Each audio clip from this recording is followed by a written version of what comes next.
दोपहर का वक्त था। सरोजनी जी अपने कमरे में आराम कर रही थीं। अचानक कोलाहल की आवाज़ से उनकी नींद टूटी। ध्यान से सुनने पर पता चला कि आवाज़ उनके बेटे बहू के कमरे से आ रही थी। ये अचानक इन दोनों को क्या हो गया? अभी खाने की मेज़ पर तो सब कुछ सही था। सोचती हुई सरोजनी जी उनके कमरे में जाने के लिए उठी ही थी कि फिर उन्हें ख्याल आया कि पति पत्नी के बीच उन्हें नहीं बोलना चाहिए। आपस की बात उन्हें आपस में ही सुलझानी चाहिए। ये सोचकर उन्होंने अपने कदम रोक लिए। धीरे धीरे बेटे विवान और बहू वेदिका की आवाज़ में तल्खी और तेजी के साथ साथ सरोजनी जी की बेचैनी बढ़ती ही जा रही थी। अचानक ही वेदिका की आवाज़ उनके कानों में पड़ी। खबरदार विवान, अगर तुमने मुझ पर हाथ उठाने की भी कोशिश की तो। ये सुनकर सरोजनी जी अब अपने आप को रोक नहीं सकी और उनके कमरे की तरफ बढ़ गई। जब वो वहां पहुंची तब उन्होंने देखा विवान वेदिका पर हाथ उठाने ही वाला था। इससे पहले कि वेदिका कोई प्रतिक्रिया करती, सरोजनी जी ने बीच में आकर विवान का हाथ पकड़ लिया। इसके पहले कि विवान और वेदिका कुछ समझ पाते, सरोजनी जी के हाथों विवान के गाल पर एक जोरदार थप्पड़ पड़ चुका था। माँ, आपने मुझ पर हाथ उठाया? क्यों? विवान ने रुआंसे स्वर में कहा। सरोजनी जी अपने गुस्से को जाहिर करती हुई बोली, क्योंकि तूने आज मेरे परवरिश को गाली दी है विवान। तेरी हिम्मत कैसी हुई अपनी पत्नी पर हाथ उठाने की? यह सिखाया है मैंने तुझे?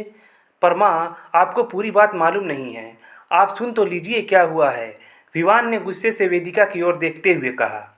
सरोजनी जी वेदिका के पास खड़ी होती हुई बोली, मुझे नहीं जाननी कोई भी बात। पति पत्नी के बीच की बात आपस में ही रहनी चाहिए। मैं अगर जानती हूँ तो बस इतना कि मैंने किसी को भी अपने घर की लक्ष्मी का अपमान करने का हक नहीं दिया है। कोई भी बात, कोई भी समस्या, चाहे कितनी ही गंभीर हो, चाहे एक की बात दूसरे को कितनी भी गलत लगे, फिर भी उसे सुलझाने का, गलतफहमियों को दूर करने का एक सही तरीका होता है। साथ बैठकर शांति से बात करो, दूसरे के मन में क्या है उसे जानने की कोशिश करो, समझो। ये क्या कि तुरंत हाथ उठा दिया, ना समझो की तरह एक दूसरे को अपशब्द कहने लगे। ये मत भूलो कि जिसका हाथ पकड़कर तुम इस घर में लाए हो, उसके सम्मान की रक्षा करना तुम्हारा कर्तव्य है, ना कि इस तरह उसका अपमान करना। अब तक चुपचाप खड़ी वेदिका सरोजनी जी की ये बात सुनकर उनके गले से लग गई और बोली, माँ, आप कितनी अच्छी हैं।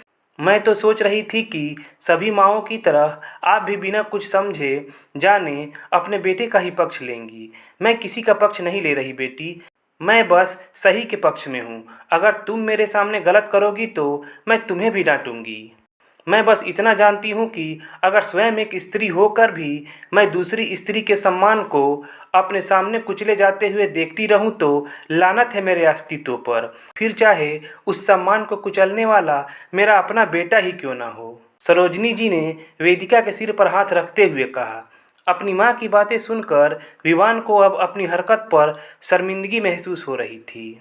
वो सोचने लगा, आखिर वेदिका की गलती ही क्या थी? उसने बस इतना ही तो कहा था कि कल से एक हफ्ते तक उसके दफ्तर में ज़्यादा काम है, तो उसे सुबह जल्दी निकलना पड़ेगा। इसलिए वो अपने दफ्तर जाते वक्त उसके लिए भी घर से खाने का डिब्बा लेता आए।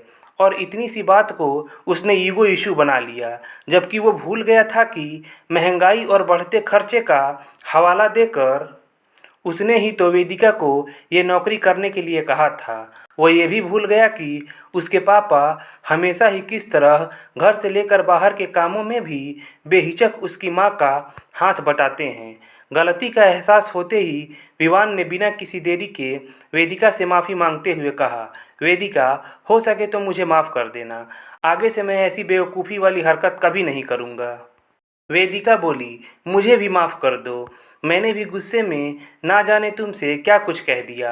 अपने बेटे बहू के बीच सब कुछ ठीक देखकर सरोजनी देवी अपने कमरे की तरफ जा ही रही थी कि वेदिका ने उनका हाथ थाम लिया और बोली, माँ, आप जैसी सास और माँ हो तो कभी किसी बहू बेटी के साथ कुछ गलत नहीं हो सकता। आज मुझे एहसास हुआ कि सास से ही ससुराल का असली सुख है। दोस्तों, अगर कहानी अच्छी लगी हो तो प्लीज़ लाइक कीजिएगा। चैनल को सब्सक्राइब नहीं किया है तो चैनल को सब्सक्राइब कर लीजिएगा। चलिए मिलते हैं अगले कहानी वाले वीडियो में। धन्यवाद।